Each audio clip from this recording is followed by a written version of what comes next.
শয়তানের যখন আদম আলাইহিস সালামরে সেজদা দিল না, আল্লাহ যখন বলে আই আদমরে সম্মান করো, কয় কি সম্মান করতাম, কয় যে একটা সেজদা দাও, কয় না আল্লাহ এই আদমরে সেজদা দেওয়া যেত না। কি আমি কই সেজদা দে আর তুই কই সেজদা দেওয়া যেত না? সে ভালো বুঝুন হয়ে গেছে করে কেড়ে দেওয়া যেত না, কেড়ে দেওয়া যেত না করে।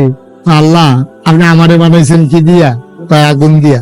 কয় আদমরে বানাইছেন কি দিয়া, কয় মাটি দিয়া। কয় খালাকতাহু মিনাত তিন খালাকতানি মিনান নার, আমারে বানাইছেন আগুন দিয়া। শয়তানে কয় আদমরে বানাইছেন মাটি দিয়া, মাটি এইটা দিলে উফরের নিচের ফাইলাইয়া পড়ে, আমারে ধরাই দিলে উফরের ফাইলুটা যাই যাই। তইলে যে আগুন ঊর্ধ্বমুখী নিম্নমুখী মাটিরে কেন সেজদা দেবে? সেজদা দিলে আদমে না আমারে দিব। আল্লাহ কয় বেয়াদব, সাংঘাতিক বেয়াদব। আমি